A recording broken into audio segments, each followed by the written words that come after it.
Okay, stop whatever you're doing right now. I'm serious.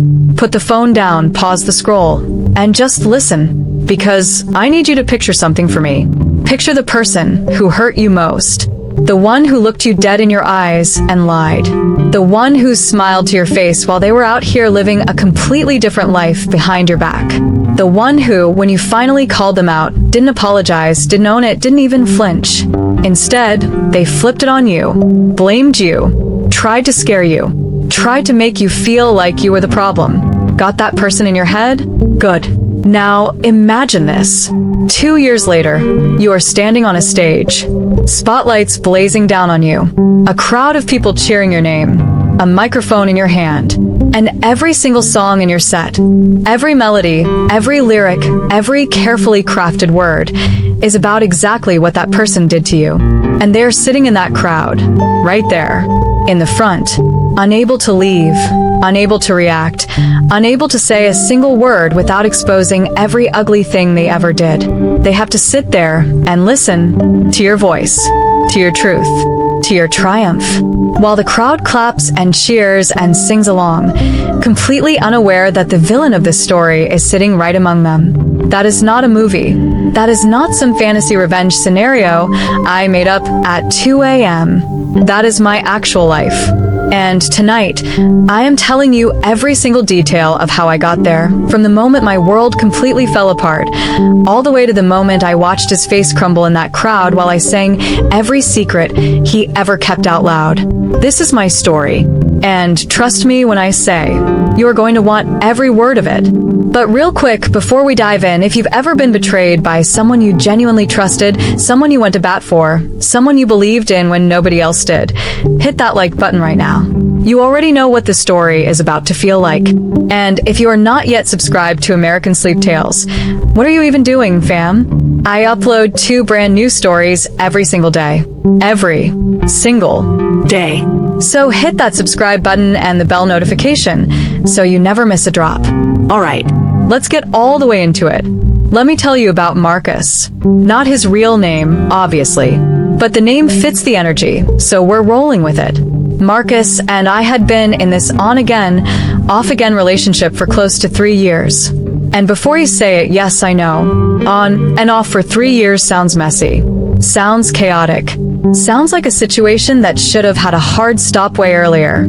And if I was looking at it from the outside, I'd probably say the same thing. But when you're inside it, when you're genuinely, deeply emotionally invested in a person who shows you just enough warmth to keep you holding on, it doesn't feel like a red flag parade. It feels like love. Complicated, frustrating, try harder love, but love. And the thing about Marcus was that he wasn't obviously awful. He wasn't the kind of guy that made your friends nervous or your gut scream. He was subtle, quiet, understated. He was the kind of man who remembered things, little things. If you mentioned in passing that you've been craving a specific flavor of ice cream, he'd show up 2 weeks later with exactly that flavor and act like it was nothing. If you said you were stressed about a work meeting, he'd text you right after to ask how it went. He made you feel seen. Genuinely, consistently seen. And for someone who had spent a lot of their life feeling overlooked, that was intoxicating. But Marcus had a flaw that ran deep. A flaw I had a name for, a framework for, a whole psychological understanding of, and still couldn't fully protect myself from. He was avoidant. Classic, textbook, avoidant attachment style. Look it up if you're not familiar. Actually, look it up, because understanding this might save you from your own Marcus situation one day. Avoidant attachment means that intimacy feels threatening. The closer someone gets, the more the avoidant person pulls away. Not because they don't care, often because they care too much, and it terrifies them. So they create distance. They go cold. They disappear emotionally right when things start to feel real. With Marcus, I had learned to read the signs. I knew when he was pulling back. I knew the specific quality of silence that meant he was retreating into himself versus the silence that was just comfortable peace. I had built a whole internal decoder ring for this man's emotional patterns over 3 years. But knowing someone's patterns isn't the same as being safe from them. When we got back together the final time, I did something different. I didn't just slide back into old habits. I didn't just let the warmth of being with him again make me forget why we kept falling apart. I sat him down, looked him straight in the eyes, and I laid down what I needed. Not demands, not ultimatums given in anger. Just honest, clear, adult communication about what I required in order to actually try again. I need you to go to therapy, I told him. I need you to actually work on the avoidance. Not just acknowledge it exists, not just say you know it's a problem, actually work on it. Because I'm not doing this again just to end up in the same place. He didn't flinch. He didn't get defensive.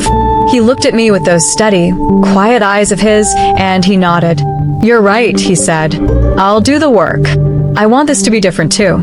And I believed him. God help me, I believed him. And for a while, for a stretch of time that I will always remember with this bittersweet ache, things were actually different. We communicated better. We argued less and resolved more. He was present, attentive. I remember laughing with him in a way that felt easy and real, not performed. I remember thinking, lying in bed one night staring at the ceiling with this quiet joy humming in my chest. This is it. This is who he was always supposed to be. We finally got here. I let myself be happy. Fully, vulnerably, unreservedly happy. Which, of course, is exactly when everything started to unravel. It didn't happen all at once. That's the cruel thing about this kind of betrayal. It doesn't slam into you. It seeps in. Slow and cold and barely noticeable until suddenly you're soaking in it. The texts started coming less frequently. Not dramatically less. Just a few extra hours between responses. Not unusual, I told myself. He gets busy. Everyone gets busy. Then, the responses got shorter. One-word answers where there used to be paragraphs. Yeah. Cool. Okay. The kind of texting that technically counts as communication but actually communicates nothing at all. I noticed. I always notice. I reached out deliberately one afternoon, asked how his day was going, just a soft, genuine check-in. The kind of message you send someone when you actually want to know the answer. Fine. Busy at work. 3 words. I sat with it. Told myself not to catastrophize. Told myself that not every dip in communication means something sinister. Told myself I was being anxious, reading too much into nothing. But the gut doesn't lie. And my gut had been quietly sending up distress signals for weeks by that point, little alarm bells I kept choosing to dismiss because I didn't want to be that person. The paranoid partner. The one who manufactures problems where there aren't any. 2 more weeks passed.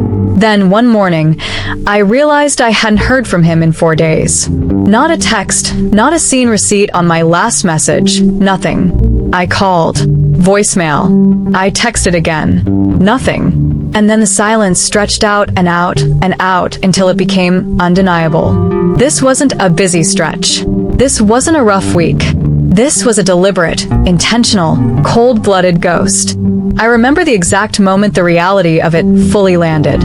I was sitting at my kitchen table early in the morning, coffee going cold next to me, phone in both hands, scrolling back through our last few weeks of conversation, trying to find the moment it shifted. The sky outside was that gray pre-dawn color. The apartment was so quiet I could hear the refrigerator hum, and I just sat there. My hands went cold. My stomach turned to stone. That hollow, scooping sensation spread through my chest like something essential had just been quietly removed. He was gone. No explanation. No closure. No goodbye. Just gone. Like I was a chapter he'd finished reading and simply closed the book on. Those months that followed were some of the hardest I've ever lived through. And I want to be real with you about that, because I think sometimes in stories like this we skip past the pain to get to the good part. But the pain is part of it. The pain is actually essential to understanding why what comes next matters so much. I went through all the classic stages of being ghosted by someone you loved. First, the confusion, the obsessive replaying of every recent interaction searching for clues. Then the self-blame, the quiet, insidious voice that whispered, "You pushed too hard. You wanted too much." You weren't enough. Then the bargaining, the drafted texts I never sent, the imaginary conversations where I finally got the explanation I deserved. And then, slowly, painstakingly, the beginning of something like acceptance. I went to therapy. I leaned on my people. I journaled until my hand cramped. I ran. I cried in my car a truly embarrassing number of times. I did all the things you're supposed to do when you're trying to metabolize heartbreak and come out the other side with yourself intact. And gradually, not quickly, not gracefully, but genuinely, I started to feel like myself again. I started making plans that didn't include him. Started remembering interests and passions and parts of my identity that had quietly gotten shelved during the relationship. Started sleeping through the night again. I thought the worst was over, and then I found out the truth. It came through the grapevine the way these things always do in tight-knit communities. A mutual friend, genuinely thinking I already knew, let something slip in passing. Marcus had been seeing someone else. Not after he ghosted me. While we were together. While he was nodding along to my requests for honesty and commitment. While he was showing up with ice cream and remembering the details of my life. While he was saying, "You're right, I'll do the work," he was already building something with another woman on the side. The ghosting wasn't avoidance. It wasn't emotional overwhelm. It wasn't his attachment style acting up. He ghosted me because he'd made his choice, and I wasn't it, and he was too much of a coward to tell me the truth. When I found out, I went completely still. Not the frantic, spiraling kind of devastated. The quiet kind. The kind that sits behind your sternum like a cold, smooth stone. The kind that is somehow scarier than screaming because it means something in you has moved past emotion and into pure, clear-eyed certainty. I confronted him. I want you to understand the precision of what I mean when I say I confronted him. This was not an emotional explosion. I did not show up crying or shaking or begging for answers. I showed up calm, measured, factual. I laid out what I knew, how I knew it, and what it meant. And Marcus, the man I had loved and defended and believed in for 3 years, looked me in the eyes and performed the most breathtaking act of manipulation I have ever witnessed in my personal life. He went full Darvo. Deny. Attack. Reverse victim and offender. First he denied. Flatly, casually, like I was a slightly irritating interruption in his day. That's not what happened. You don't know what you're talking about. Then he attacked. That quiet, steady mask he always wore slipped just enough to show what was underneath, something cold and contemptuous. You were always too intense, too needy, too much. I needed space because you suffocated me. 3 years of loving him. 3 years of patience and grace and giving him every benefit of every doubt. And he weaponized it. Turned the entire thing around and used my investment in him as evidence of my dysfunction. And then, and I need you to really hear this part, he threatened me, not metaphorically, directly, trying to intimidate me into silence. Trying to use the threat of something worse to make me back down. Shut up, go away quietly. I felt the fear move through me. I won't pretend I didn't. When someone shifts from manipulation to threat, your nervous system responds whether you want it to or not. But I didn't move. I stood there, let the fear pass through me like a wave, and when it settled, I looked at him. Really looked at him, and I said the truest thing I have ever said in my life. You are a small person. Not screamed, not sobbed, just stated. Quietly, clearly, completely. And I walked away.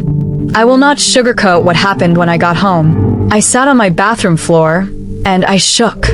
Full body, uncontrollable trembling, not from cold, not from rage, but from the seismic shock of having your entire understanding of a person collapse in real time.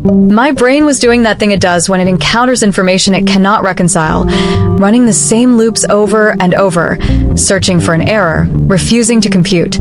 He was capable of this the whole time. He was capable of this the whole time. The whole time. I sat on that floor for a long time, and then I got up, washed my face, looked at myself in the mirror, red-eyed, exhausted, shaken to my absolute foundation, and made myself a promise. This is not where your story ends. 3 days later, something extraordinary happened.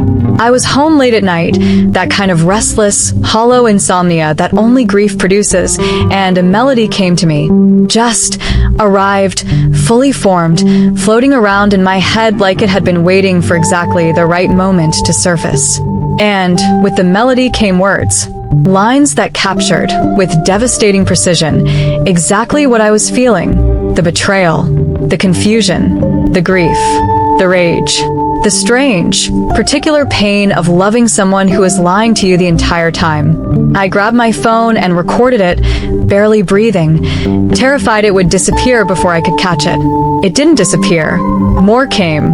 Night after night, words and melodies surfaced from the depths of my pain like they'd been forming down there for years, waiting for a crack in the surface to come through. I had always been able to sing, but I had never written a song in my life.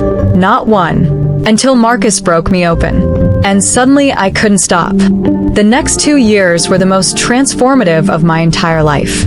I wrote obsessively. Some songs were raw and unpolished and needed serious work. Some arrived nearly complete, like they'd been written somewhere else, and I was just transcribing them. All of them were honest in a way I had never allowed myself to be in my creative life before, because I had nothing left to protect. He had already taken the most vulnerable parts of me and shown me exactly what could happen when you hand those parts to the wrong person. So I stopped holding back. I found a producer who understood my sound. I invested time, money, creative energy, emotional courage in ways that scared me constantly and exhilarated me just as consistently. I learned the industry. I learned the craft. I learned what it meant to be a recording artist, not just a person who could sing. And here's the detail that makes this whole story shimmer with a particular kind of cosmic irony. Music was Marcus's dream, not mine, his. He used to talk about it. This wistful, perpetually deferred ambition he carried around like a conversation piece. He'd mention it at dinner, at parties, in quiet moments, this thing he was going to do someday. The artist he was going to become. The career that was waiting for him whenever he got around to actually pursuing it. He never took a single concrete step toward it. And me, the woman he discarded without a second thought, the woman he lied to and threatened and tried to make feel small, I was actually doing it. Brick by brick, song by song, I was building the career he only ever talked about. There is something almost too poetic about that to fully absorb. Almost. Roughly 2 years after the ghost, after the confrontation, after the bathroom floor, my debut single dropped. And it charted. Not nationally, locally. But locally is all it needed to be. Because locally meant his radio station. The station he streamed every morning. The one I knew played in his kitchen, in his car, on his commute. My voice, coming through his speakers. Singing about what he did to me.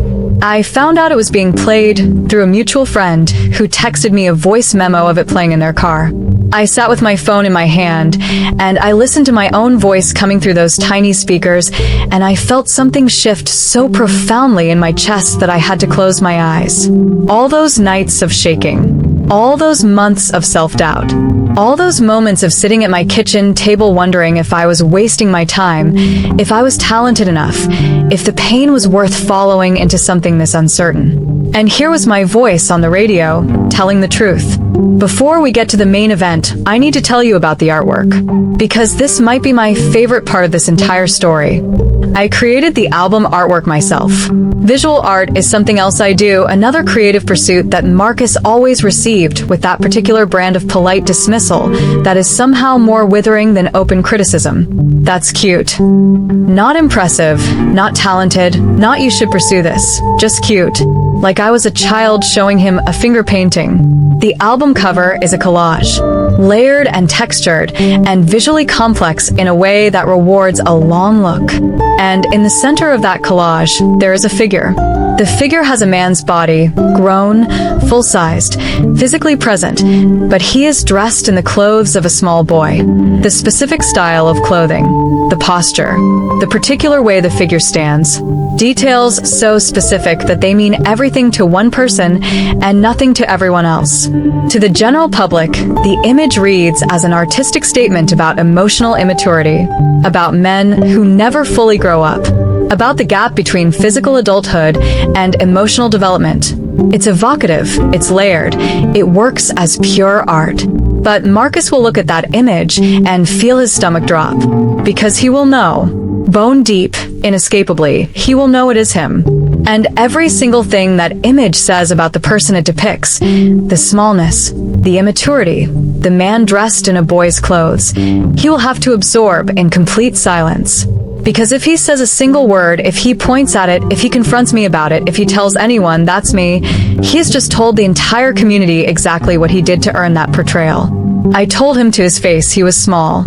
I put it on my album cover, and I did it in a way so elegant that he can never touch me for it. And then came the moment that made me feel, more than anything, like the universe had a plan all along. The invitation to perform. A major local sports event. The kind that draws the whole community, the kind that serious athletes train for year-round, the kind that means something to the people who participate. Marcus trains for this event every single year. It is one of the most significant competitions in his athletic calendar. He would unquestionably be there, and someone had asked me to perform. I read the invitation 3 times. Sat back. Stared at the ceiling. Felt this slow, spreading warmth move through my chest that was equal parts disbelief, gratitude, and pure unadulterated satisfaction. I said yes. Immediately, without hesitation, without a moment of deliberation. Yes. The night of the event, I arrived early. I wanted time. I wanted to walk the space, feel the stage, absorb the atmosphere before the crowd arrived. I stood at the microphone during sound check and looked out at the empty venue, and I let myself feel the full weight of what was about to happen. 2 years ago, I was on a bathroom floor. Tonight, I was here. I took my time getting ready in the backstage area.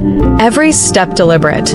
Every choice intentional. What I wore, how I carried myself, the particular kind of calm I put on like armor. Not the fragile, effortful calm of trying not to fall apart. The real kind. The earned kind. The kind that only comes from having already survived the worst thing. When the venue filled up and the energy rose to that buzzing, electric pre-event pitch, I was backstage, warm, centered, completely ready. And then I heard his laugh. I didn't see him yet, but I recognized his laugh immediately. 3 years of knowing a person's laugh means it lives in your body, not just your memory. And there it was, coming from somewhere in the crowd, casual and relaxed, completely unaware. Of course he's laughing, I thought. He doesn't know yet. When my name was announced, and I walked out onto that stage, the crowd cheered, genuinely, warmly, with the kind of enthusiasm that still catches me off guard sometimes, even now. I found my footing at the mic, adjusted the stand, looked out at all those faces, and found his. 3rd row, off to the left, sitting with his teammates, still wearing the residue of whatever he'd been laughing about moments before. He looked up at the stage, and the moment our eyes met, his expression just stopped, like someone had pressed pause on his face. The smile didn't fall, it just froze, then dissolved, replaced by this complicated, carefully controlled blankness that I recognized immediately as his version of panic management. He knew, and I opened my mouth and I sang. The first song hit like a wave. Every word landed with the precision of something that was written from a very specific, very real place, because it was. The crowd leaned in. You could feel them connecting to it, resonating with the emotional truth of it even without knowing the specific story behind it. Marcus sat very still. Song 2, Song 3, each one a chapter he recognized. Each one another mirror held up in public, surrounded by people who were cheering and clapping and completely unaware that the subject of every lyric was sitting right among them, getting smaller in his seat with every passing verse. I watched him make the calculation. I could see it happening behind his eyes, the rapid, desperate risk assessment. Can I leave? What would that look like? Would people notice? Would they ask questions? He couldn't leave. Not without drawing exactly the kind of attention that would, in a community this small and this connected, lead to questions he absolutely could not answer. So he stayed, and I sang. Every truth he tried to bury. Every word he thought would never see daylight. Every piece of the story he assumed I was too broken to tell. All of it out loud, in front of everyone he knew. When the final song ended and the crowd erupted, cheering, whistling, that wonderful wall of sound that means something genuinely landed, I stood at the microphone for just a moment longer than I needed to. Just long enough to look out at the crowd one more time. To find his face one more time. He was staring at the floor, jaw tight, hands in his lap. The posture of a man trying to take up as little space as possible. A small man. In a room full of people celebrating the woman he tried to make feel small. I smiled, not at him, not with cruelty, just this private, quiet, complete smile that was for me and no one else. And then I walked off that stage. Here is what I know now that I didn't know when I was sitting on that bathroom floor. Pain has a purpose, not in a cheap, silver lining kind of way, in a real, metabolic way. When you are cracked open, truly cracked open by someone who betrayed your trust, something gets exposed that was hidden before. A depth, a rawness, a creative reservoir that couldn't be accessed when everything was fine. Marcus broke something in me. That's true. And it took a long time to heal. But in the breaking, he also broke open something extraordinary. Something I didn't know I had. A voice, a vision, a career. A version of myself that is more whole, more powerful, more fully realized than anything I was before him. He wanted to make me small.